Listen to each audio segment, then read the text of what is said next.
Hi everyone, welcome back to my channel or welcome to my channel if you are new. By the way, my name is Val and I do cash stuffing videos, and my channel is all about my own personal financial journey. So that is why I call it Financial Journey with Val. So most likely, I am sharing here my personal finance goals, my transactions, and how I do my budgeting. And if ever meron akong mga very informative video or nakita or nalaman through an online, I am also sharing it here kasi it will benefit to you, not only to me guys. So today, hindi ako magka-cash stuffing because this is what I'm doing right now is actually I'm doing the behind the scene of what I pay, what I do with my envelopes, but hindi yan ang purpose ng video na to. Hindi ako magdi-discuss kung anong ginagawa ko dyan. Yung itatakal ko lang is just a sweet talk or small talk in here. Small talk kasi it's only 10 minutes of this video lang. So gusto lang naman i-share sa inyo on how I really felt achieved about my income kasi I started this channel last year of April, which actually means more than 1 year na ako nagka-cash stuffing. And I realized na siguro i-rewatch ko yung mga old videos ko from last year and kinumpare ko yung income ko last year and income ko right now. Kinumpare ko din yung expenses ko last year and expenses ko this year. And I really felt achieved kasi yung income ko before guys hindi talaga enough, or like every paycheck 10k lang. Noon kasi malaki na siya for me, but as our life goes on, nakikita ko na nag-i-increase na yung or nagmamahalan na yung mga pamilihin, so kailangan talaga yung income natin nagki-keep up din. After watching those videos, na-realize ko how blessed I am kasi kung ano yung hinihingi ko last year na sana madagdagan pa yung income ko or tumaas pa yung sahod ko, it actually happened guys. Hindi ko lang talaga siya na-appreciate or hindi ko lang talaga siya namalayan until na na-rewatch or nakita ko yung previous videos ko. And that is the reason why I document my journey. That is the reason why bakit gusto kong i-video yung financial goals ko, financial journey ko.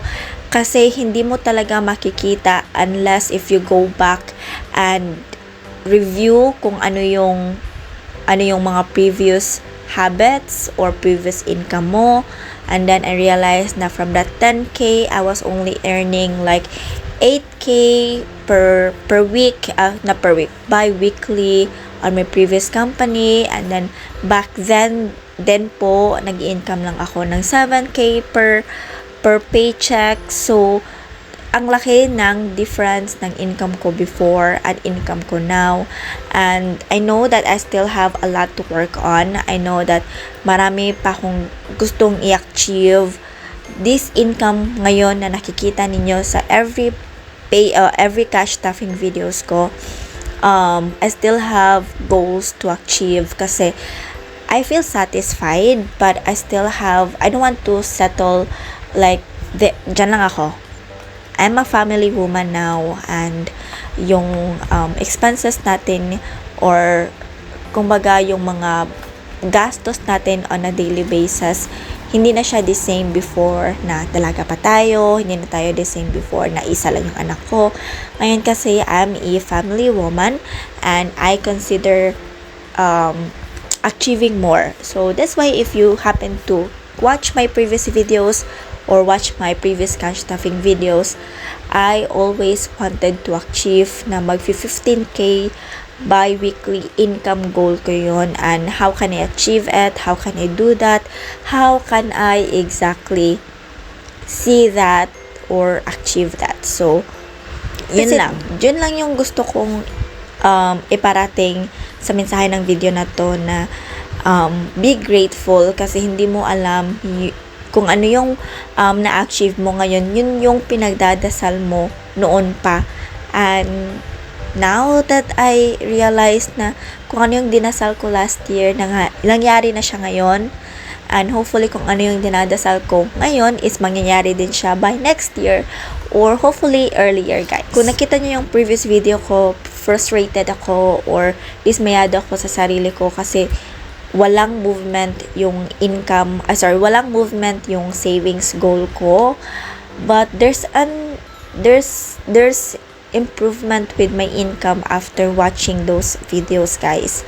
So na-realize ko na I was sad at that time na wala akong nakitang movement sa savings ko, but I'm happy kasi nakikita kong lumiliit na yung debt namin or yung utang namin, and masaya akong tignan na yung income ko is tumataas at gumagana din yung plan ko to have multiple sources of income.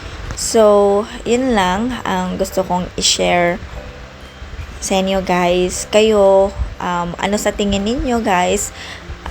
Lagi lang ako nagka-guys dito. Kayo, anong sa tingin ninyo nakikita or na-realize nyo ba last year na merong changes sa financial goals or finance part ng buhay ninyo this year? Meron bang changes? Kasi August na tayo ngayon, 'di ba? September na tayo next month, bare months na, and nasa patungo na tayo ngayon sa mga months na masyadong magastos kasi papunta na tayo sa mga holidays, especially sa Christmas. And ayokong maging overwhelmed with those holidays, kaya nga ginugol ko talaga na meron akong sinking funds for that holiday time. So, yun. By the way, I'm thinking na magla-live ako. I'm not really sure if interesado kayo or I'm not sure if merong manonood doon, ha, kasi I just wanted to have a live chat. I wanted to have a online conversation, live conversation with you guys, but of course hindi ko ipapakita yung self ko. It's just still the same. Itong screen na nakikita nyo, ganyan ako magla-live. Pero I'll be answering questions or any topics na you wanted to discuss during that time. So, yan. I felt kasi na kapag nag-online or live tayo with a live chat, I'm more connected with you guys. I'm more connected with the community that we are building together with the financial journey. Comment nyo lang sa baba, guys, if gusto nyo yung live, ha, or interested kayong mag-live ako, kasi takot ako, baka walang manonood, baka wala akong viewer, baka walang mag-engage, but let's try, let's see. Yun.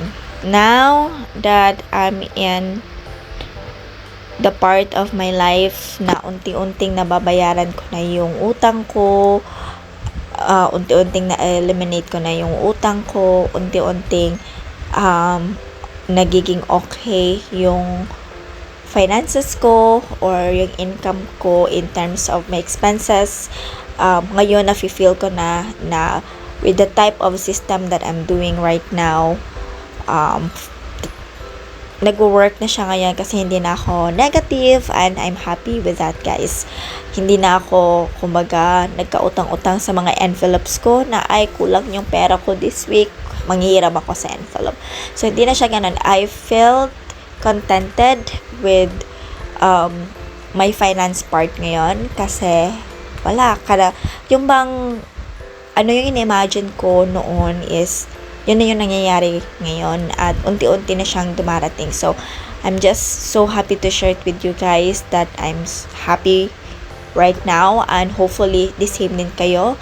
I wanted to pass that positive thinking to you guys who are watching, and I wanted to pray for you guys na sana let's all achieve our financial goals together.